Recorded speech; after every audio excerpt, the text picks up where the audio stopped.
Question number 13 देखिए क्या है। The numbers 3, x and x + 6 are in GP, यानी 3 नंबर्स जीपी में दिए हैं और आगे सवाल पूछा है find x 20th term and nth term, यानी 3 वैल्यूज हमें यहाँ पे फाइंड करनी है। पहली है x का वैल्यू, दूसरा है 20th टर्म और nth टर्म।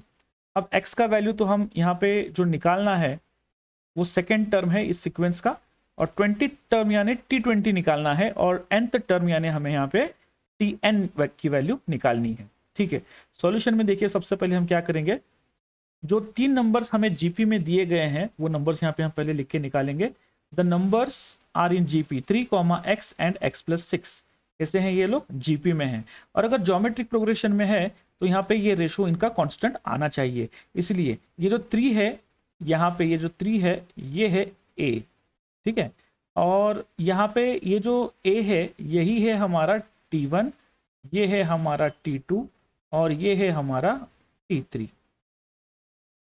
तो अगर ये जीपी में है तो t2/t1 आना चाहिए, इसलिए x/3 आएगा, और t3/t2 आना चाहिए इस तरीके से, और इनका रेशो यहाँ पे इक्वल आना चाहिए, और ऐसा है तभी ये जीपी में है। और पहले से ही बोला है यहाँ पे क्वेश्चन में कि ये तीनों नंबर्स जीपी में है। If they are already in geometric progression then their ratio will be equal.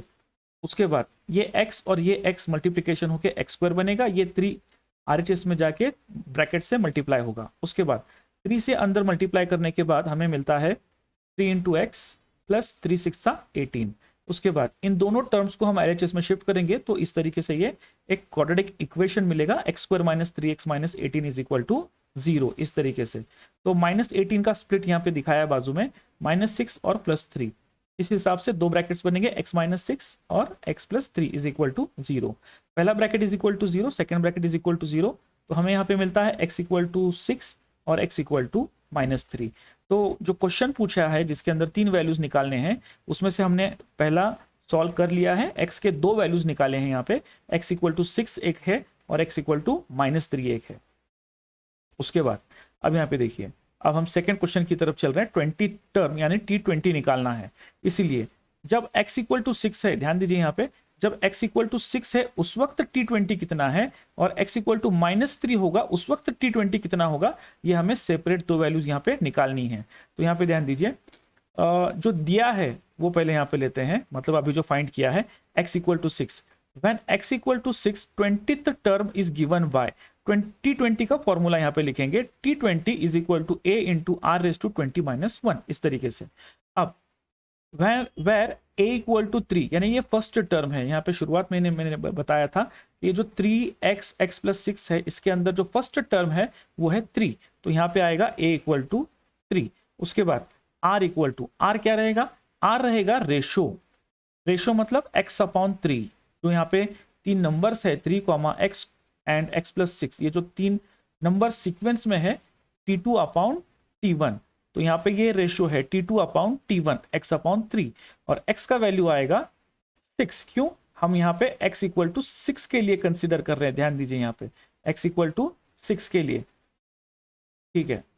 तो उसके बाद a का वैल्यू हमने 3 कंसीडर किया और r का वैल्यू x/3, और यहाँ पे 6/3 कितना आया 2, तो r का वैल्यू 2 मिला है और a का वैल्यू 3। इस हिसाब से हम t20 का वैल्यू निकाल सकते हैं। ये देखिए, इस a के जगह पे हम रखेंगे 3 और इस r के जगह पे हम लोग रखेंगे 2, और ये 20 - 1 बनेगा 19। इस तरीके से t20 का पहला वैल्यू मिल गया। अब अगली t20 की वैल्यू निकालते हैं। यहाँ पे देखिए, यहाँ पे हमने x के 2 वैल्यू निकाल के रखे थे, एक x = 6, एक दूसरी x = -3, तो दूसरी वैल्यू लेते हैं x = -3। 20 टर्म कैसे बनेगा, t20 = a × r⁻20 - 1।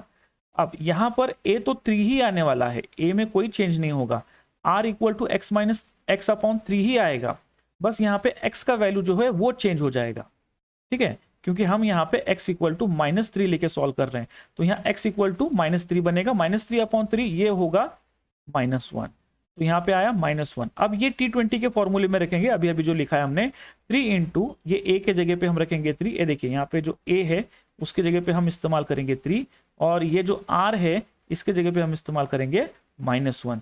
तो ये -1 रेस टू 19 ऑड नंबर है इसलिए -1 ही आएगा, और -1 और 3 का मल्टीप्लीकेशन कितना आएगा, -3। तो इस तरीके से हमें T20 के दो वैल्यूज मिलते हैं, ये पहली वैल्यू है और ये दूसरी वैल्यू है। उसी तरीके से अब हम क्या करेंगे, ये हमारा सेकंड क्वेश्चन सॉल्व हो गया है, फर्स्ट क्वेश्चन भी हमने सॉल्व कर लिया है। अब Tn का वैल्यू हमें यहाँ पे फाइंड करना है उसी तरीके से जैसे हमने T20 का फाइंड किया, सेम प्रोसीजर है। यहाँ पे देखिए जब x इक्वल टू 6 है उस वक्त Tn का वैल्यू, और x इक्वल टू -3 है उस वक्त Tn का वैल्यू, ऐसे दो वैल्यूज हमें यहाँ पे Tn के फाइंड करने हैं। ये देखिए when x equal to 6 nth term is given by Tn का फॉर्मूला यहाँ पे लिखेंगे Tn equal to a into r raise to n-1। यहाँ पे a का वैल्यू 3 ही रहेगा, r इक्वल टू x/3, और यहाँ पे हमने x इक्वल टू 6 के लिए सॉल्व करना है, इसलिए यहाँ पे x के लिए हम यहाँ पे रखेंगे 6/3। तो कैंसलेशन के बाद यहाँ पे क्या बचेगा 2, तो ये a इक्वल टू 3 और r इक्वल टू 2 Tn के फॉर्मूले में रखेंगे तो हमें कुछ ऐसा मिलेगा वैल्यू Tn का।